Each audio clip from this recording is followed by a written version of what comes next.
ഓം ചണ്ഡാകാരം ഭുജഗശയനം പത്മനാഭം സുരേശം വിശ്വാധാരം ഗഗനസദൃശം മേഘവർണം ശുഭാംഗം ലക്ഷ്മീകാന്തം കമലനയനം യോഗിവേദ്ധ്യാനഗമ്യം വന്ദേ വിഷ്ണും ഭവൈഹരം സർവലോകൈകനാഥം. ഓം നമോ ഭഗവതേ വാസുദേവായ. നമോ ഭഗവതേ വാസുദേവായ. ഓം ശ്രീകൃഷ്ണായ പരബ്രഹ്മണേ നമഃ. എല്ലാ സജ്ജനങ്ങൾക്കും ഗുരുവായൂരപ്പൻ്റെ നാമത്തിൽ സാഷ്ടാംഗ പ്രണാമം. ശ്രീകൃഷ്ണ ചരിതാമൃതം 53-ാം അധ്യായം. രാജാക്കന്മാരെ തോൽപ്പിച്ചുകൊണ്ട് കൃഷ്ണൻ രുക്മിണിയുമായിട്ട് ദ്വാരകയിലെത്തുന്ന ഭാഗമാണ് നമ്മൾ ചിന്തിക്കാൻ തുടങ്ങിയത്. എതിർത്തു വന്ന രാജാക്കന്മാർ കൃഷ്ണനെ തോൽപ്പിച്ച് അദ്ദേഹത്തിൻ്റെ അധീനത്തിൽ നിന്ന് രുക്മിണിയെ വീണ്ടെടുക്കാൻ ദൃഢപ്രതിജ്ഞനായിരുന്നു. ആവുന്നത്ര തീക്ഷ്ണമായിട്ട് അവർ കൃഷ്ണനോട് പോരാടുകയും ചെയ്തു. എതിർകക്ഷികൾ പൊഴിക്കുന്ന അസ്ത്രസഞ്ചയം യദുസൈന്യത്തിൻ്റെ മുഖത്ത് വന്ന് പതിക്കുന്നത് കൃഷ്ണൻ്റെ സമീപത്തിരിക്കുന്ന രുക്മിണി കണ്ടു. തനിക്ക് വേണ്ടിയിട്ട് ഇത്രയും വലിയ ഒരു അപകടത്തെ നേരിട്ട കൃഷ്ണനോടുള്ള കൃതജ്ഞത വെളിവാക്കിക്കൊണ്ട് അവൾ ദുഃഖിതയായി കാണപ്പെട്ടു. അവളുടെ മനോഭാവം കൃഷ്ണൻ മനസ്സിലായി. അദ്ദേഹം അവളെ ഉത്സാഹവതിയാക്കി. പ്രിയപ്പെട്ട രുക്മിണി, വിഷമിക്കേണ്ട. അധികം വൈകാതെ യദുക്കളുടെ സൈന്യം ശത്രു സൈന്യത്തെ മുച്ചൂടും കൊന്നൊടുക്കുമെന്നുറപ്പാണ്.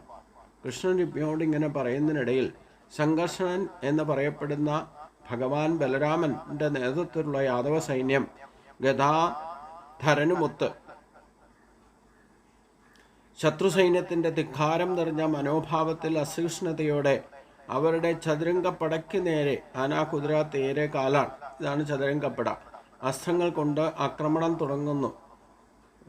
തുടങ്ങുന്ന യുദ്ധം മുറുകിയോടെ ശത്രു കേന്ദ്രത്തിലെ രാജക്കന്മാരും ഭടന്മാരും ആനപ്പുറത്ത് നിന്ന് കുതിരപ്പുറത്ത് നിന്നും തേരിൽ നിന്നുമെല്ലാം നിലംപതിച്ചു തുടങ്ങി. ചുരുങ്ങിയ സമയത്തിനുള്ളിൽ കിരീടങ്ങളും കർണാഭരണങ്ങളും അണിഞ്ഞ അനേകം മനുഷ്യ ശിരസ്സുകൾ ഉടലിൽ നിന്ന് വേർപെട്ടു യുദ്ധകളത്തിൽ വീണു. അമ്പും വില്ലുമേന്തിയ അഥവാ ഗദയേന്തിയ കൈകൾ അതാത് ആയുധങ്ങളോട് എത്തുന്ന സൈന്യത്തെ വിച്ഛേദിക്കപ്പെട്ടു. ഒന്നിനു മുകളിൽ ഒന്നായിട്ട് ശിരസ്സുകൾ കുമ്പാരം കൂടി. കുതിരയ്ക്ക് മേൽ കുതിരകൾ കുന്നുകൂടി. കാലാൾപ്പട മുഴുവൻ താന്താങ്ങളുടെ ഒട്ടകം, മാന, കഴുത എന്നിവയോടൊപ്പം ശിരസ്സറ്റ് മണ്ണിൽ വീണു.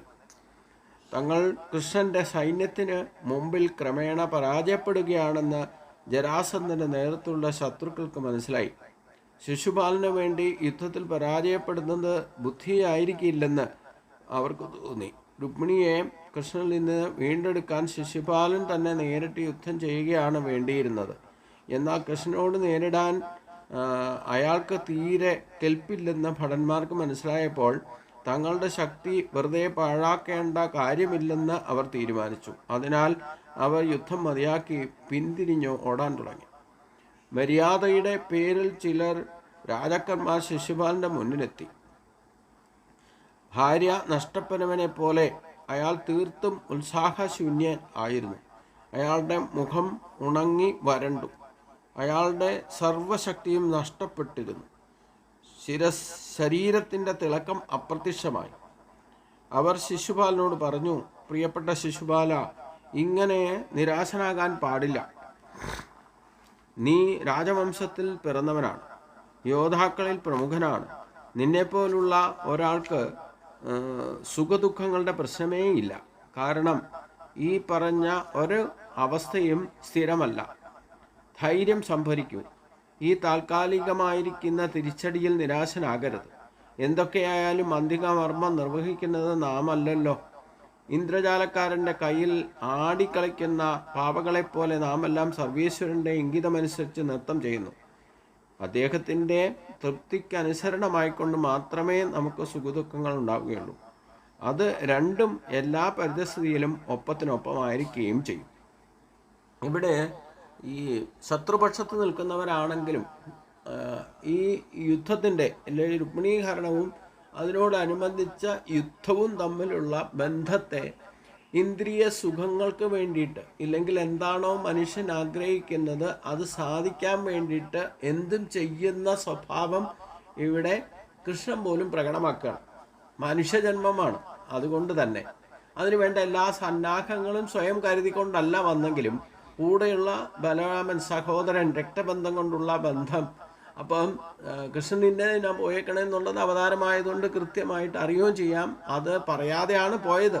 ഇന്നത്തെ കാലത്താണെന്ന് വെച്ച് കഴിഞ്ഞാൽ എന്നോട് പറയാതെ പോയി, എന്നെ അറിയിക്കാതെയാണ് ഇവൻ ഒരു പെൺകുട്ടിയായിട്ട് ഒളിച്ചോടിയത്, അതുകൊണ്ട് പോകുന്ന വഴിക്ക് പോട്ടെ എന്നൊക്കെ വിചാരിക്കും. പക്ഷേ ഇവിടെ സഹോദരൻ കൃഷ്ണൻ്റെ പക്ഷത്താണ് നിന്നത്. അതുകൊണ്ട് സഹോദരനോട് പറയാതെ എന്ത് കാര്യത്തിനാണ് പോണേന്നൊന്നും വെളിപ്പെടുത്താതെ പോയത്. തൽക്കാലം അവിടെ ഇല്ലായിരുന്നു. പിന്നെ വന്നപ്പോഴാണ് ഭൃത്യന്മാരിൽ നിന്ന് ബലരാമൻ വിവരങ്ങളൊക്കെ അറിഞ്ഞത്. എന്തായാലും ഇവിടെ എന്താണ് ഉദ്ദേശലക്ഷ്യം എന്ന് ശരിക്ക് കൃഷ്ണൻ്റെ ഉദ്ദേശലക്ഷ്യം എന്താണെന്ന് മനസ്സിലാക്കിയ ചെറുപ്പം മുതലേ കൂടെയുള്ള ആളാണ്. അതുകൊണ്ട് മനസ്സ് നന്നായിട്ട് അറിയാം. അതുകൊണ്ട് എന്തായാലും എന്ത് ചെയ്യാൻ പോയാലും വേണ്ടില്ല, അവനെ സഹായിക്കണം. അത് പ്രശ്നം ഉണ്ടാകുന്ന ഏരിയ ആണെന്നൊക്കെ നന്നായിട്ട് അറിയാം. അതുകൊണ്ട് ബലരാമൻ പൂർണ്ണമായിട്ടുള്ള ദ്വാരകയുള്ള സൈന്യത്തെയും കാലാൾപ്പടയും കൊണ്ടാണ് അങ്ങോട്ട് ചെല്ലുന്നത്. അപ്പോൾ ബലരാമൻ്റെ ഉദ്ദേശലക്ഷ്യം പോലെ തന്നെ ശ്രീകൃഷ്ണൻ ക്ഷേത്രദർശനത്തിനുമായ രുക്മിണിയും കൊണ്ട് അവിടുന്ന് കടക്കാൻ ശ്രമിച്ചപ്പോൾ ഈ ജരാസന്ധൻ മുതലായ ആജന്മശത്രുക്കൾ കൃഷ്ണനോട് എതിർത്തു. അപ്പോൾ കൃഷ്ണൻ തന്നെ കുറേ നേരിട്ടു. അത് കണ്ട് നിന്ന ബലരാമൻ സർവ്വസൈന്യത്തോടും കൂടി ചതുരംഗപ്പടയോടുകൂടി ഈ ജരസന്ധാദികളായുള്ള അസുരന്മാരെ മുഴുവൻ നിഗ്രഹിക്കാൻ തുടങ്ങി. എന്ന് പറഞ്ഞാൽ അതിഭയങ്കരമായിട്ടുള്ള യുദ്ധം നടന്നു. ആ യുദ്ധം കണ്ടു നിന്ന ജരാസന്ധനുമില്ലേ മറ്റുള്ളവർക്കും തോന്നി, അല്ല നമ്മൾ എന്തിനാ യുദ്ധം ചെയ്യണേ? കുറേ അധികം ശിരസ്സുകളും ഇല്ലെങ്കിൽ അതുപോലുള്ള കൊലയും നടന്നു അവിടെ. അനേകം പേര് പടയാളികളും യോദ്ധാക്കന്മാരും ഒക്കെ അതിനു വേണ്ടിയിട്ട് ഉപയോഗിച്ചിരുന്ന ആന, കുതിര, തേര് മുഴുവൻ നശിച്ചു. അപ്പോഴാണ് കുറേ പേർക്ക്, യോദ്ധാക്കൾക്കും ഇല്ലേ ഭടന്മാർക്കും തോന്നിയത്, നമ്മൾ ആർക്ക് വേണ്ടിയിട്ടാണ് യുദ്ധം ചെയ്യണേ? യഥാർത്ഥത്തിൽ യുദ്ധം ചെയ്യാൻ മുന്നിൽ നിൽക്കേണ്ട ശിശുപാലനായിരുന്നു. കാരണം ശിശുപാലന് വേണ്ടിയിട്ട് വിവാഹം നിശ്ചയിച്ചിരുന്ന ആ പെൺകുട്ടിയാണ് ഈ ശ്രീകൃഷ്ണനും പാട്രിയും ചേർന്നിട്ട് തട്ടിക്കൊണ്ട് പോകണം. അപ്പോൾ ശരിക്കും മുന്നിൽ നിന്ന് യുദ്ധം ചെയ്യേണ്ട ശിശുപാലനല്ലേ? അപ്പോൾ അവർക്ക് ഇത്രയും ചെയ്ത് കഴിഞ്ഞിട്ടാണ് ചില കാര്യങ്ങളൊക്കെ മനുഷ്യൻ ചാടിപ്പുറപ്പെട്ട് എന്തെങ്കിലുമൊക്കെ ചെയ്യും. എന്നിട്ട് അതിൻ്റെ യഥാർത്ഥ ഫലം എന്താണെന്നുള്ളത് കഴിഞ്ഞ കുറേ അധികം വേണ്ടാത്ത കാര്യങ്ങളൊക്കെ സംഭവിച്ച് നിരപരാധികളായിട്ടുള്ള കുറേ പേരെ കൊന്നൊടുക്കി കഴിഞ്ഞപ്പോഴാണ് ഇവർക്ക് ബോധമുണ്ടായത് യഥാർത്ഥത്തിൽ യുദ്ധം നയിക്കേണ്ടത് ശിശുപാലനല്ലേ. എന്നിട്ട് ശിശുപാലൻ എന്താ ചെയ്യണമെന്നറിയാം. ഇവർ കുറേ പേരൊക്കെ പിന്തിരിഞ്ഞോടി. ജരാസന്ധനും തോന്നി, നമ്മൾ എന്തിനാ ഇത്രയധികം യുദ്ധം, എളുപ്പം ഈ യുദ്ധം ജയിക്കാനും ബുദ്ധിമുട്ടാണ് എന്ന് മനസ്സിലാക്കിയ ജരാസന്ധനും പിന്തിരിഞ്ഞു. എന്നിട്ട് ഇവരെല്ലാവരും ശിശുപാലനെ അടുത്ത് ചെന്ന് നോക്കുമ്പോൾ ശിശുപാലൻ ആകം മനസ്സ് തളർന്ന് വിഷമിച്ചിരിക്കുക. ശരിക്കും ഇതിന് പോരാടി നിൽക്കേണ്ട ശിശുപാലനായിരുന്നു. പക്ഷേ ഒരു മനുഷ്യൻ്റെ മാനസികാവസ്ഥയെ ഇവിടെ പ്രത്യേകമായിട്ട് എടുത്തു പറയുന്നത് ശ്രദ്ധിക്കണം. അതുകൊണ്ട് യോദ്ധാക്കളിൽ പ്രമുഖനായിരുന്ന ശിശുപാലൻ സുഖദുഃഖങ്ങളുടെ ബന്ധനത്തിൽപ്പെട്ടു. ഈ പറഞ്ഞ ഒരവസ്ഥയും സ്ഥിരമല്ല എന്ന് ശിശുപാലനോട് പറഞ്ഞു. ആര്? ജരാസന്ധൻ. ശരീരത്തിൻ്റെ തിളക്കം അപ്രത്യക്ഷമായി. അതായത് ശരീരത്തിൻ്റെ എത്ര വലിയ മുഖം മനസ്സിൻ്റെ കണ്ണാടി എന്ന് പറയുന്ന പോലെ മനസ്സ് അസ്വസ്ഥമായാൽ അതിൻ്റെ എല്ലാവിധ പ്രതിഫലനങ്ങളും ശരീരത്തിലൂടെ പ്രകടമാകും. അതുകൊണ്ട് ഇവിടെ എടുത്തു പറയുന്നു, ശരീരത്തിൻ്റെ തിളക്കം തന്നെ ശിശുപാലന് അപ്രത്യക്ഷമായി. അവർ ശിശുപാലനോട് ഇപ്രകാരം പറഞ്ഞു. അത് ജരാസന്ധാദികളായിട്ടുള്ള മറ്റ് ശിശുപാലൻ്റെ സുഹൃത്തുക്കൾ വന്നു പറഞ്ഞു, പ്രിയപ്പെട്ട ശിശുപാല, ഇങ്ങനെ നിരാശനാകാൻ ഒരിക്കലും പാടില്ലാത്തതാണ്. നീ ഒരു രാജവംശത്തിൽ പിറന്നവനല്ലോ അല്ലേ? യോദ്ധാക്കളിൽ പ്രമുഖനുമാണ്. നിന്നെപ്പോലുള്ള ഒരാൾക്ക് സുഖദുഃഖങ്ങളുടെ പ്രശ്നമേ ഇല്ല. കാരണം ഈ പറഞ്ഞ ഒരവസ്ഥയും സ്ഥിരമല്ല. ഇതേ കാര്യം തന്നെയാണ് വിഷണ്ണാവസ്ഥയിലേക്ക് പോയ യോദ്ധാവായിരുന്ന അർജുനോടും ഭഗവാൻ പറയുന്നത്. അശോച്യാൻ അന്യശോചത്വം പ്രജ്ഞാവാദാംശ ഭാഷസേ എന്ന് പറഞ്ഞതും ഇതേ അവസരത്തിൽ തന്നെയാണ്. നീ ആവശ്യമില്ലാത്തവരെ കുറിച്ച് ഓർത്ത് വിഷമിച്ചിരിക്കേണ്ട ആവശ്യമില്ല. നിന്റെ ശക്തി മുഴുവൻ സഹിക്കും. നിന്നെ ഇതുവരെ ഉണ്ടാക്കി വെച്ച കീർത്തിയും ഇല്ലാതെയാകും. അപ്പം ആവശ്യമില്ലാത്ത സമയത്ത് ആവശ്യമില്ലാത്ത കാര്യത്തെക്കുറിച്ച് ആലോചിച്ച് ആവശ്യമില്ലാത്തവരെ കുറിച്ച് ചിന്തിച്ച് നാം ദുഃഖിക്കേണ്ടതില്ല. അങ്ങനെ ദുഃഖിക്കാൻ ഇടവന്നാൽ അത് ശരീരത്തിൻ്റെ ശോഭയെ വരെ കെടുത്തും. സുഖദുഃഖങ്ങളുടെ പ്രശ്നമേ ഇല്ല. കാരണം എന്താ? നമ്മൾ എന്ത് ചെയ്താലും വേണ്ടില്ല, അത് സുഖദുഃഖങ്ങളെ പ്രൊഡക്റ്റ് ചെയ്യുന്നത് ഈശ്വരനോ പ്രകൃതിയോ അല്ല. പിന്നെ എന്താ നമ്മുടെ പ്രകൃതി. അതായത് നമ്മൾ നല്ലത് ചെയ്താൽ നമുക്ക് അനുകൂലമായിട്ട് എന്ത് സംഭവിച്ചാലും നമുക്ക് സുഖം, പ്രതികൂലമായിട്ട് സംഭവിച്ചാൽ ദുഃഖം. ഇവിടെ സംബന്ധിച്ച് ശിശുപാലിന് വേണ്ടിയിട്ട് വിവാഹം നിശ്ചയിച്ചിരുന്ന കുട്ടിയെ ശ്രീകൃഷ്ണൻ തട്ടിക്കൊണ്ടുപോയി. അപ്പോൾ തനിക്ക് കിട്ടേണ്ടത് നഷ്ടപ്പെട്ടു എന്നുള്ള ബോധത്തിൽ ആ അവബോധമാണ് ഒരു പക്ഷേ ശിശുപാലിനെ ദുഃഖിപ്പിച്ചത്. അതൊരിക്കലും സ്ഥിരമല്ല ധാനം എന്ന് പറയുകയാണ്. ഈ സുഖദുഃഖങ്ങൾ വന്ന് നമുക്കുണ്ടാകുന്ന ഓരോ സംഭവം നടക്കുമ്പോൾ നമുക്ക് അതിനോടുള്ള പ്രതികരണം ഇല്ലേ, നമ്മുടെ ഭാവം അനുസരിച്ചു കൊണ്ടാണ് സുഖവും ദുഃഖവും നമ്മൾ അനുഭവിക്കുക. നമുക്ക് അനുകൂലമാണെങ്കിൽ നമുക്ക് സുഖം, പ്രതികൂലമാണെങ്കിൽ നമുക്ക് ദുഃഖത്തെയും ഉണ്ടാക്കും. ഇത് സ്ഥിരമല്ല താനും. നമുക്ക് പ്രതികൂലമായിരുന്നത് മറ്റൊരു സമയത്ത് നമുക്ക് അനുകൂലമായിട്ട് നമുക്ക് തോന്നിയാൽ അത് സുഖത്തെ നൽകും. ഈ പ്രതികൂലമായിരിക്കുന്ന സമയത്തുള്ള അനുഭവം മാത്രമാണ് ദുഃഖം. അപ്പോൾ സുഖം ദുഃഖവും സ്ഥിരമല്ല എന്ന് ശിശുപാലനോട് പറഞ്ഞു കൊടുക്കുക. ഇത് തന്നെയാണ് ഭഗവാൻ പറഞ്ഞതും. ഈ ദ്വന്ദ്ഭാവം വന്നു പോയിക്കൊണ്ടിരിക്കും. കാലാവസ്ഥ പോലെയാണ്. സുഖവും ദുഃഖവും ലാഭവും നഷ്ടവും ചൂടും തണുപ്പും ഒക്കെ വന്നു പോയിക്കൊണ്ടിരിക്കും. ഇത് സ്ഥിരമല്ല, ഇതിനെയൊക്കെ സഹിക്കേ പറ്റൂ. അതുകൊണ്ട് ധൈര്യം സംഭരിക്കൂ.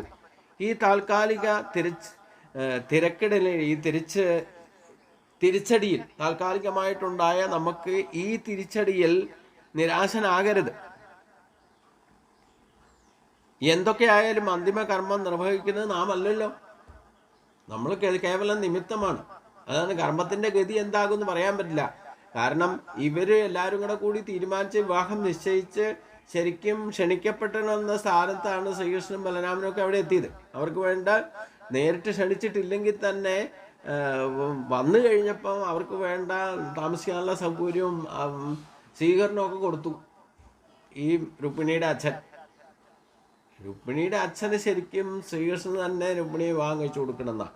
സഹോദരനായിരിക്കുന്ന രുക്മിണിയുടെ നിർബന്ധനാണ് ശിശുപാലനുമായിട്ടുള്ള വിവാഹം നിശ്ചയിച്ചത്. അതാകെ കുളമായി. അപ്പോൾ എന്തൊക്കെയായാലും അന്തിമ കർമ്മം, അപ്പോൾ നമ്മൾ എന്താണോ ഉദ്ദേശിച്ച ലക്ഷ്യം വെച്ചുകൊണ്ട് ഇവർ തീരുമാനിച്ചത്, കർമ്മത്തിൻ്റെ ഗതി ഏത് തരത്തിലായി പോയി? എന്താണ് ഉദ്ദേശിച്ചത്? നമ്മൾ തീരുമാനിക്കും പല കാര്യങ്ങളും. നാളെ ഇന്നത് ചെയ്യുക, അത് ചെയ്യുക, ഇത് ചെയ്യുക, ഇങ്ങനെയായിരിക്കും എന്നൊക്കെ വിചാരിച്ചിട്ട് ഓരോ കാര്യത്തിനും പുറപ്പെടും. അത് ചെയ്യുമ്പോൾ അത് സംഭവിക്കുമ്പോൾ ചിലപ്പോൾ കർമ്മത്തിൻ്റെ ഗതി നമുക്ക് അനുകൂലമാകാം, ഇല്ലെങ്കിൽ പ്രതികൂലമാകാം. ഇത് രണ്ടും സഹിക്കാൻ തയ്യാറാകണം. അങ്ങനെയുള്ളവർക്ക് ജീവിതത്തിൽ വിജയം സംഭരിക്കാൻ സാധിക്കുകയുള്ളൂ. അതുകൊണ്ട് ഈ തിരിച്ചടി താൽക്കാലികമാണെന്ന് മനസ്സിലാക്കിക്കൊള്ളുക, ധൈര്യം സംഭരിക്കുക. എന്തൊക്കെയായാലും അന്തിമ കർമ്മം നിർവഹിക്കുന്നത് നാം അല്ല, അതിൻ്റെ പിന്നിൽ ഏതോ ഒരു ശക്തിയുണ്ട്. അതുകൊണ്ടാണ് കർമ്മത്തിൻ്റെ ഗതിയിലുണ്ടാകുന്ന മാറ്റവും. അപ്പം ഇന്ദ്രജാലക്കാരൻ്റെ കയ്യിൽ ആടിക്കളിക്കുന്ന പാവകളെ പോലെയാണ് നാം എല്ലാവരും. സർവേശ്വരൻ്റെ ഇംഗിതമനുസരിച്ച് മാത്രമാണ് നമ്മൾ നൃത്തം ചെയ്യുന്ന പോലെ അഭിനയിക്കുകയാണ് ചെയ്യുക. അദ്ദേഹത്തിൻ്റെ തൃപ്തിക്കനുസരണമായിട്ട് മാത്രമേ നമുക്ക് സുഖദുഃഖങ്ങൾ ഉണ്ടാവുകയുള്ളൂ എന്ന് ഇവിടെ ശിശുപാലന് തൻ്റെ സുഹൃത്തുക്കൾ കൊടുക്കുന്ന ഉപദേശത്തെ നമ്മൾ കൂടി അറിഞ്ഞിരിക്കണം. അത് രണ്ടാം എല്ലാ പരിതസ്ഥിതിയിലും ഒപ്പത്തിനുമായിരിക്കും. അപ്പോൾ ദൈവീയ സമ്പത്തും ആസുരീ സമ്പത്തും ഒപ്പത്തിനൊപ്പം തന്നെ നിൽക്കുക. ഈ സുഖവും ദുഃഖമൊക്കെ ഒപ്പത്തിനൊപ്പം തന്നെ നിൽക്കുന്നത്. പക്ഷേ നമുക്ക് ഉണ്ടാകുന്ന അനുഭവമാണ് നമ്മളെ അവസ്ഥാന്തരങ്ങൾ ഉണ്ടാക്കുന്നത്, ഗതി മാറ്റുന്നത് അതാണ്. അപ്പോൾ നമുക്ക് അനുകൂലമാകുന്ന പരിതസ്ഥിതിയിലും പ്രതികൂലമാകുന്ന അവസ്ഥയും ഈ തുല്യാവസ്ഥയിൽ നിൽക്കുന്ന ഈ ദൈവിക സമ്പത്തിനെ ആസുരീ സമ്പത്തിനെയും നമ്മൾ വേണ്ട സമയത്ത് വേണ്ടതുപോലെ ഉപയോഗിക്കാൻ പഠിക്കണം. രണ്ടും ഇല്ലാതെ പറ്റൂല്ല. നമ്മുടെ ശരീരം ആസുരീ സമ്പത്താണ്, ജീവൻ എന്ന് പറയുന്നത് ദൈവിക സമ്പത്താണ്. അപ്പോൾ ആ ജീവന്റെ ശക്തി നമ്മുടെ ഉള്ളിലുള്ളത് കൊണ്ട് ദൈവികമായിട്ടുള്ള ഗുണങ്ങളും നമ്മളിലുണ്ട്. ആസുരി സമ്പത്ത് പ്രകൃതിയിൽ നിന്നുണ്ടാകുന്നതാണ്. അത് നശിക്കുന്നത് എന്തൊക്കെയാണോ അതൊക്കെ ആസുരി സമ്പത്താണ്. അപ്പോൾ ഈ ശരീരം നശിക്കുന്നതാണ് ആസുരി സമ്പത്താണ്. ആ ആസുരി സമ്പത്തായിരിക്കുന്ന ശരീരത്തിന് പോലും മനോഹാരിത ഇല്ലെങ്കിൽ അതിൻ്റെ ശോഭ നഷ്ടപ്പെടുന്നത് എപ്പോഴാ?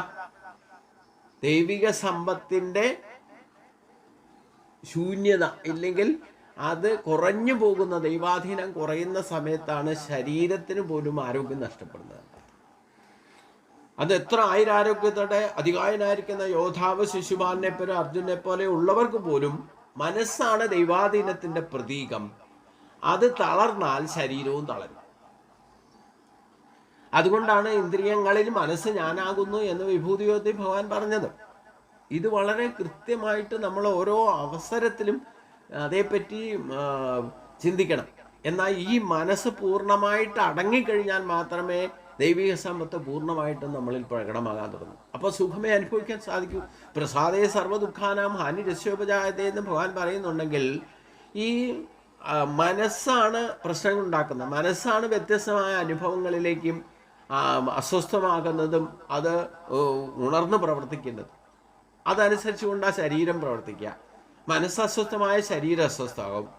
അതേസമയം മനസ്സുണർന്നാലോ ശരീരം ഉണരും. എത്ര അസ്വസ്ഥതയുള്ളവരും ആരോഗ്യമില്ല, അവിടെ ഇവിടെയും വേദനയും കൊണ്ട് ഇരിക്കുന്ന മനസ്സുണർന്ന് പ്രവർത്തിക്കുന്നുണ്ടെങ്കിൽ അവൻ കടന്ന കിടപ്പിൽ നിന്ന് എഴുന്നേറ്റ് ഓടും. അപ്പം മനസ്സാണ് പ്രശ്നം. ഈ മനസ്സിനെ ഈ തുല്യ അവസ്ഥയിൽ അടക്കണം. അടക്കുമ്പോഴാണ് ശരിക്കും ഉള്ള ഈശ്വരശക്തി നമ്മളിൽ പ്രകടമാകും. ആ ഈശ്വരശക്തി പ്രകടമായാലോ സകല ദുഃഖങ്ങളിൽ നിന്നും മോചനം. അതാണ് പ്രസാദേ സർവ്വദുഃഖാനം ഹാനിരസ്യോപജായതേ എന്ന് പറയുന്നത്. നമ്മുടെ ഈ ചാടി സുഖത്തിലും ദുഃഖത്തിലും ചൂടിലും തണുപ്പിലും ഊണിലും ഉറക്കത്തിലും ജനനത്തിനും മരണത്തിലേക്കും ഒക്കെ കൊണ്ടുപോകുന്നത് നമ്മുടെ മനസ്സാണെന്ന് അറിഞ്ഞുകൊള്ളണം. ഈ മനസ്സിനെ അടക്കാൻ വേണ്ടിയിട്ടാണ് ഭക്തിയോഗം. ഇത്രയൊക്കെ ചെയ്ത് ഭക്തിയുടെ സിദ്ധിയിലേക്ക് എത്തിയ ജ്ഞാനയോഗത്തെയാണ്. ഭക്തിയോഗത്തിൻ്റെ ഏറ്റവും വലിയ സിദ്ധി എന്താ? ജ്ഞാനമാണ്. ബാക്കി സിദ്ധികളൊന്നും ശാശ്വതമല്ല. അതൊക്കെ നഷ്ടപ്പെടുന്നു, വന്നും പോയിരിക്കുന്നതാണ്. അപ്പോൾ ഭക്തിയുടെ ഒരു ശ്രേഷ്ഠ ഇഷ്ടദേവതയെ ഉപാസിച്ച് ആ ഇഷ്ടദേവതയുടെ നിർദ്ദേശങ്ങൾ അനുസരിച്ചുകൊണ്ട് നമ്മൾ പലതും ചെയ്തു കൂട്ടും. അതൊക്കെ നമ്മളെ ട്രാപ്പിൽപ്പെടുത്തലാണ്. അത് നമ്മൾ മനസ്സിലാക്കണം. അതില്ലെങ്കിൽ എന്താ കുഴപ്പമെന്ന് ചോദിച്ചു കഴിഞ്ഞാൽ നമ്മൾ ആ ട്രാപ്പിൽ പെടും. അപ്പം നമ്മളെ ഒരു പരീക്ഷണ ഘട്ടത്തിലാണ് കൊണ്ട് നിർത്തിയിരിക്കുന്നത്. അപ്പം അതൊക്കെ നമുക്ക് അനുകൂലമാണെന്ന് തോന്നും പെട്ടെന്ന്. അത് താൽക്കാലികമായിട്ടുള്ളതാണ്. പക്ഷെ അതിൽ പെട്ടാലോ നമ്മൾ യഥാർത്ഥ ലക്ഷ്യത്തിൽ നിന്ന് വ്യതിചലിക്കാനിട വരും. ഇപ്പം ചിലർ പറയുന്നത് കേൾക്കാൻ പാടില്ല, ഞാൻ അമ്മയെ ഉപാസിക്കുന്നു, ഇല്ലേ ഏതെങ്കിലും ദേവതയെ ഉപാസിക്കുന്നു, ആ ദേവത എനിക്ക് നിർദ്ദേശം നൽകിക്കൊണ്ടിരിക്കുന്നു, ആ ദേവത തന്നെ എന്നോട് പറയുന്നത് എൻ്റെ ഒരു ക്ഷേത്രം ഉണ്ടാക്കാമെന്ന് പറയുന്നു. ആ ക്ഷേത്രം ഉണ്ടാക്കിയിട്ട് പിന്നെയോ അവനവൻ്റെ കാലം വരെയൊക്കെ ചിലപ്പം അവനവൻ ഉദ്ദേശിക്കുന്ന പോലെയൊക്കെ ഭംഗിയായിട്ട് കൊണ്ടുനടക്കാൻ സാധിക്കും.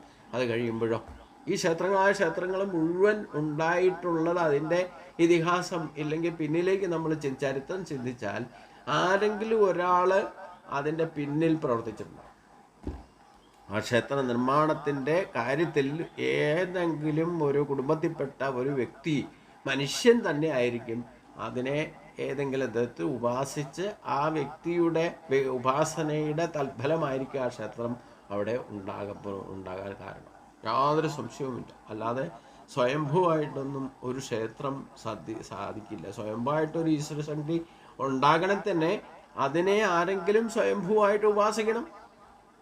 അപ്പം അത് പൂർവ്വജന്മത്തിൽ എത്രയോ ജന്മങ്ങൾക്ക് ശേഷം ഒരു സ്വയംഭൂ ശക്തി അവിടെ വരുന്നുണ്ടെങ്കിൽ അതിന് തക്കതായിട്ടുള്ള ആത്മബോധമുള്ള യോഗീശ്വര പദവിയിലെത്തിയിട്ടുള്ള അത്തരത്തിൽ ഉപാസകന്മാരെ മഹാത്മാക്കൾ ഉപാസിച്ച് കൊണ്ടുവന്നത് ആ ഒരു ശക്തിയിൽ മാത്രമേ അവിടെ പ്രകടമാകൂ.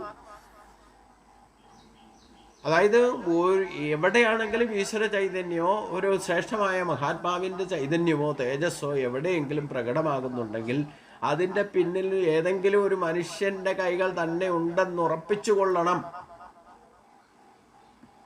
ഈശ്വര സാന്നിധ്യം എന്ന് പറയുന്നത് എല്ലായിടത്തും നിറഞ്ഞു നിൽക്കുന്നത്, എപ്പോഴും നശിക്കാതെ നിൽക്കുന്നതുമാണ്. ആ സാന്നിധ്യത്തെ നമ്മൾ വിളിച്ചു വരുത്തി ഒരു സ്ഥാനം കൽപ്പിച്ച് ഇരുത്തുന്ന അവസ്ഥയ്ക്ക് ആ സ്വയംഭൂവായിട്ട് വരുന്നതിനെ അത് വിഗ്രഹരൂപത്തിലേക്ക് മാറ്റുമ്പോഴാണ് അത് ക്ഷേത്രമാകുന്നത്. എല്ലാം സ്വയംഭൂവായിട്ട് തന്നെ വരുന്നതാണ്. അപ്പം ഞാൻ സ്ഥിരമായിട്ട് ഒരിടത്തൊരു പൂജാമുറിയിലാണെങ്കിൽ വിളക്ക് കത്തിച്ച് ഉപാസന തുടങ്ങിക്കഴിഞ്ഞാൽ അവിടെ സാന്നിധ്യം ഉണ്ടാകുന്ന ഉറപ്പാണ്. ഒരു ശക്തിയാണ് ഈശ്വരൻ എന്ന് പറയുന്നത്, ഒരു വ്യക്തിയല്ല. അത് ദൈവിക സമ്പത്താണ്. അത് തുല്യ അവസ്ഥയിൽ എപ്പോഴും നിൽക്കുക, നിഷ്പക്ഷമായിട്ട് നിൽക്കുക. അതിനെ ആരുപാസിക്കുന്നോ അതിൻ്റെ ഭാവം അവിടെ പ്രകടമാകുന്ന അർത്ഥം. അത് സ്വയംഭൂവാണ്. കാരണം പണ്ടേ ഉണ്ടായിരിക്കുന്നത് എന്തോ അത് സ്വയംഭൂവാണ്. അതാണ് ആദ്യം ഉള്ളത്, ഇപ്പോഴുള്ളതും വരാൻ പോകുന്ന കാലത്ത് നിൽക്കുന്നത്. സകലതും നശിച്ചാലും വീണ്ടും നിലനിൽക്കുന്നത് ആ സ്വയംഭൂവായിരിക്കുന്ന ബ്രഹ്മശക്തി തന്നെയാണെന്നർത്ഥം. അപ്പോൾ അതാണ് ഇവിടെ പറയുന്നത്. ഈ അസുരന്മാരാണെങ്കിലും ശ്രീകൃഷ്ണൻ ജീവിച്ചിരുന്ന കാലത്ത് ജീവിച്ചിരുന്നവർക്കെല്ലാം ആത്മബോധം അല്പം എന്ന് മാത്രമല്ല അവർക്കുണ്ടായിരുന്നു. ശ്രീകൃഷ്ണനോട് എതിർക്കുന്നവരായിക്കോട്ടെ അവർക്കും ഉണ്ടായിരുന്നു എന്നർത്ഥം. അതുകൊണ്ടാണ് ഇവിടെ ശിശുപാലൻ്റെ പാർഷദന്മാരും ശിശുപാലനും സാധാരണ മനുഷ്യാവസ്ഥയിലെത്തിയത് കൊണ്ടാണ്. ശിശുപാലൻ ആരാ? പണ്ട് ജയനായിരുന്നയാളാ. ജയനോ വിജയനോ ആയിരുന്നയാളാണ്, വൈകുണ്ഠത്തിലുണ്ടായിരുന്നയാളാണ്. അപ്പം അറിവില്ലാഞ്ഞിട്ടല്ല, ജ്ഞാനമാകുന്ന ആത്മസ്വരൂപത്തിൽ നിന്നുണ്ടായിട്ടുള്ളതാണ്. താനിച്ഛയ്ക്ക് സാധിക്കാത്തതുകൊണ്ട് ദുഃഖാവസ്ഥയിലേക്ക് പോയി, മനസ്സസ്വസ്ഥമായി. അപ്പോൾ ശരീരത്തിൻ്റെ ശോഭ പോലും നഷ്ടപ്പെട്ടു എന്നിവിടെ പറയുന്നുണ്ട്. ഇതെല്ലായ്പ്പോഴും ഈ ശോഭ നൽകുന്നത് ദൈവിക സമ്പത്താണെങ്കിൽ നമ്മളെ അസ്വസ്ഥപ്പെടുത്തുന്നത് ആസുരി സമ്പത്താണ്. നമുക്ക് അർഹതയില്ലാത്തത് നമ്മൾ നേടാൻ ശ്രമിക്കുമ്പോൾ അതിലുണ്ടാകുന്ന ഗതിവിഗതികൾ കൊണ്ടാണ് നമ്മൾ ഈ സുഖദുഃഖങ്ങൾ അനുഭവിക്കുന്നത്. ഇത് എപ്പോഴും എല്ലാ അവസ്ഥയിലും എല്ലാ പരിതസ്ഥിതിയിലും ഒപ്പത്തിനൊപ്പം നിൽക്കും. ആസുരി സമ്പത്തും ദൈവിക സമ്പത്തും അത് 50-50% ആണ്. പഞ്ചീകരണ പ്രക്രിയയിലൂടെയാണ് ഈ പ്രപഞ്ചത്തെ തന്നെ സൃഷ്ടിച്ചിരിക്കുന്നത് പറഞ്ഞിട്ടുണ്ട്. അപ്പോൾ 50% ഈശ്വരശക്തി അവ്യക്ത സ്വരൂപത്തിൽ നിൽക്കുന്നതും വ്യക്തമായിട്ട് നിൽക്കുന്നതും എന്തൊക്കെയാണോ സൃഷ്ടിക്കപ്പെട്ടിട്ടുള്ളത് അതൊക്കെ ആസുരി സമ്പത്ത്. എന്താണോ നമുക്ക് ഇത് സത്യമാണെന്ന് തെറ്റിദ്ധരിപ്പിക്കുന്നത് നമ്മുടെ ശരീരമടക്കമുള്ള വ്യക്തമായിട്ട് ഈ പ്രപഞ്ചത്തിൽ കാണുന്നതെല്ലാം തന്നെ ആസുരി സമ്പത്താണ്. അത് ഇന്നലെ നാളെ നശിക്കുന്നതാണ്. എന്നാൽ നശിക്കാതെ അവ്യക്തമായിട്ട് വ്യക്തമല്ലാതെ നിൽക്കുന്ന ആ ശക്തിയാണ് ഇതിനെ പോലും നിലനിർത്തുന്നത് എന്ന സത്യം. അതാണ് ഇവിടെ പറയുന്നത്. എല്ലാ പരിതസ്ഥിതിയിലും ഒപ്പത്തിനൊപ്പം നിൽക്കുന്നു. എന്ത്? ഈ ആസുരി സമ്പത്തും ദൈവിക സമ്പത്തും. ഇത് ബാലൻസ് തെറ്റുമ്പോഴാണ് നമ്മൾക്ക് പ്രശ്നങ്ങൾ ഉണ്ടാകുന്നതും ദുഃഖം ഉണ്ടാകുന്നതും അസ്വസ്ഥത ഉണ്ടാകുന്നതും. ഇത് നമ്മുടെ ശരീരത്തിലൂടെ തന്നെ നമ്മൾ ഈ ബാലൻസ് നിലനിർത്തണം. അപ്പോൾ നമുക്ക് അസ്വസ്ഥതകളൊക്കെ ഇല്ലാതെ വരും. ഇതാണ് ഇതിൽ നിന്നൊക്കെ നമ്മൾ പ്രധാനമായിട്ടും പഠിക്കേണ്ടതെന്നർത്ഥം. ദൈവിക സമ്പത്തും ആസുരി സമ്പത്തും ഇങ്ങനെ, നമ്മുടെ ആസുരി സമ്പത്ത് വർദ്ധിച്ചാൽ ദൈവിക സമ്പത്ത് ഇടിവുണ്ടാകും. ദൈവിക സമ്പത്തിനെ ഉയർത്തിക്കൊണ്ടു വന്നാൽ ആസുരി സമ്പത്തിന് ഇടിവുണ്ടാകും. ഇത് ഈ ഗതിവിഗതികൾ സംഭവിക്കുന്നത് ഇതിൻ്റെ ബാലൻസ് തെറ്റുമ്പോഴാണ്. എല്ലാ പരിതസ്ഥിതിയിലും ഇത് തുലനാവസ്ഥയിൽ നിലനിർത്തുക എന്നുള്ളതാണ്. പ്രകൃതിയും പുരുഷനും ബാലൻസ് ചെയ്തേ ഉപയോഗിക്കാൻ പറ്റൂ. നമ്മുടെ ശരീരം ആയുരാരോഗ്യത്തോടെ നിലനിർത്തണമെങ്കിൽ ഈ ദൈവിക സമ്പത്തും തുലനാവസ്ഥയിലേക്ക് ബാലൻസിങ് കൊണ്ടുവരണം. നമുക്ക് ബാലൻസ്, ദൈവാധീനം നഷ്ടപ്പെടുമ്പോഴാണ് അസ്വസ്ഥതകളും പ്രശ്നങ്ങളും ദുഃഖങ്ങളും ഒന്നിനു പുറകെ ഒന്നായിട്ട് ആവർത്തന വിധേയമായിട്ട് വരുന്നതും മനസ്സ് അസ്വസ്ഥമാകുന്നതും ശരീരത്തിൻ്റെ ആരോഗ്യവും ശോഭയും നഷ്ടപ്പെടുന്നതും ഈ ദൈവിക സമ്പത്ത് നഷ്ടമാകുമ്പോൾ. ഇത് ആസുരി സമ്പത്തോടുകൂടി ജനിച്ചവർക്കും ദൈവിക സമ്പത്തോടുകൂടി ജനിച്ചവർക്കും രണ്ടുപേർക്കും തുലനാവസ്ഥയിലെ ഭഗവാൻ നൽകിയിരിക്കുന്നത്. പക്ഷേ ആസുരി സമ്പത്തിൻ്റെ പ്രഭാവം കൂടുതലോടുകൂടി ജനിക്കുമ്പോൾ അവൻ ജനിച്ച് വളരുന്നതൊക്കെ ആസുരി സമ്പത്തിൻ്റെ ബോധത്തോടെ ആയിരിക്കും. അത് നഷ്ടപ്പെട്ട ദുഃഖത്തിലേക്ക് പോവുകയും ചെയ്യും. ഇവിടെ എല്ലാ പരിതസ്ഥിതിയിലും ദൈവിക സമ്പത്തിൻ്റെ ഉപയോഗവും ആസുരി സമ്പത്തിൻ്റെ ഉപയോഗവും തുലനാവസ്ഥയിലാകണം. അതിന് മനസ്സാണ് എൻ്റെ മീഡിയേറ്ററായിട്ട് നിൽക്കുക. ആ മനസ്സിനെ അടക്കണം എന്നർത്ഥം. മനസ്സ് സമാവസ്ഥയെ യോഗസ്ഥ കുരുകർമാണി സംഘം തിക്വാ ധനജയാ സിദ്ധ്യസിദ്ധ്യോ സമോ ഭൂത്വാ സമത്വം യോഗ ഉച്ചതേ എന്ന് പറഞ്ഞിട്ടുണ്ട്. ഇതാണ് ശരിക്കും യോഗാവസ്ഥ. സമത്വം. എല്ലാ പരിതസ്ഥിതിയിലും നമുക്കുണ്ടാകുന്ന അനുഭവങ്ങളെ സുഖകരം ആനന്ദപ്രദമാക്കുകയാണെങ്കിൽ ഇത് ദൈവിക സമ്പത്തിനെയും ആസുരി സമ്പത്തിനെയും പ്രകൃത്യാ തന്നെ അതിനെ നമ്മുടെ സ്വഭാവം കൊണ്ട് തുലനാവസ്ഥയിലെത്തും. തുലനാവസ്ഥയിലാണ് അത് നമുക്ക് നൽകിയിരിക്കുന്നത്. പക്ഷെ അതിന് ബാലൻസ് തെറ്റിക്കുന്നത് നമ്മുടെ സ്വഭാവമാണ്. അതാണ് കൾച്ചർ എന്ന് പറയുന്നത്. ഈ കൾച്ചർ ഡെവലപ്പ് ചെയ്താലൊക്കെ ആസുരി ഭാവത്തിലേക്ക് പോകും. അതാണ് പ്രശ്നം. അതുകൊണ്ട് അത് ശരിക്കും കൃത്യമായിട്ട് നമുക്ക് ഉപയോഗിക്കാൻ സാധിക്കണം എന്ന് മനസ്സിലാക്കണം. അതാണ് യഥാർത്ഥത്തിൽ ഭക്തിയോഗത്തിൻ്റെ സിദ്ധി എന്ന് പറയുന്നത്. ഈ എല്ലാ പരിതസ്ഥിതിയിലും ദൈവിക സമ്പത്തും ആസുരി സമ്പത്തും ബാലൻസ് ചെയ്ത് തുലനാവസ്ഥയിൽ നമുക്ക് ഉപയോഗിക്കാൻ സാധിക്കണം. അതാണ് ഭക്തിയോഗ സിദ്ധി. അതിനെപ്പോൾ ബാലൻസ് തെറ്റുന്നുവോ ഈ സുഖദുഃഖങ്ങൾ ഗതിവിഗതികൾക്കും കാരണമായി ഭവിക്കും. ആസുരി സമ്പത്ത് വർദ്ധിച്ചാൽ നമ്മളെ ദുഃഖത്തിലേക്കും ദൈവിക സമ്പത്ത് വർദ്ധിച്ചാൽ അത് നമ്മളെ സുഖത്തിലേക്കും നയിക്കും. ഈ സുഖദുഃഖങ്ങൾ തുലനാവസ്ഥയിൽ ബാലൻസ് ചെയ്ത് ഉപയോഗിക്കുമ്പോഴാണ് ആനന്ദം ലഭിക്കുക. സുഖദുഃഖത്തിനും ഉപരിയായിട്ടുള്ള ആനന്ദമയ കോശം, അത് വിജ്ഞാനമയത്തിലേക്ക് കോശത്തിലേക്ക് നമ്മളെ ഉയർത്തുന്നത് ആ ഒരവസ്ഥയ്ക്കാണെന്ന് പ്രത്യേകം ശ്രദ്ധിക്കണം. അപ്പോൾ ബാലൻസ് നിലനിർത്തുക എന്നുള്ളതാണ് ഈ കഥകളൊക്കെ കേട്ടിട്ട് നമ്മൾ അതിൽ നിന്നൊക്കെ പഠിക്കേണ്ടത്. അതായത് പ്രകൃതിയും പുരുഷനും ഇല്ലാതെ നമ്മുടെ ശരീരം പോലും നിലനിൽക്കില്ല. അതാണ് ക്ഷേത്രജ്ഞ വിഭാഗയോഗം. ക്ഷേത്രം എന്ന് പറഞ്ഞാൽ ശരീരം, ക്ഷേത്രജ്ഞൻ എന്ന് പറഞ്ഞാൽ അത് ദൈവിക സമ്പത്ത്. ഇത് രണ്ടും ചേർന്ന് നിൽക്കാത്ത ഒരു പ്രകൃതിയും ഈ പ്രത്യക്ഷ പ്രപഞ്ചത്തിൽ കാണാനില്ല. സൂര്യചന്ദ്രാദി നക്ഷത്ര ഗോളങ്ങളോ സസ്യലതാദികളായിക്കോട്ടെ, പക്ഷി മൃഗാദികളായിക്കോട്ടെ, നമ്മളായിക്കോട്ടെ, നമ്മുടെ ശരീരമായിക്കോട്ടെ, എല്ലാം ഈ സംയോഗം എന്ന് പറയുന്നത് എല്ലാ പരിസ്ഥിതിയിലും തുലനാവസ്ഥയിൽ നിൽക്കണം. അപ്പോഴേ അനായാസന ജീവിതം സാധ്യമാകൂ എന്ന് ഭഗവാൻ ഇതിൽ നിന്ന് വെളിപ്പെടുത്തി തരികയാണ് ചെയ്യുന്നത്. ഇതിൻ്റെ അടുത്ത ഭാഗം നമുക്ക് അടുത്ത ദിവസം ചിന്തിക്കാം. എല്ലാവർക്കും നമസ്കാരം. ഓം ശാന്തി ശാന്തി ശാന്തി.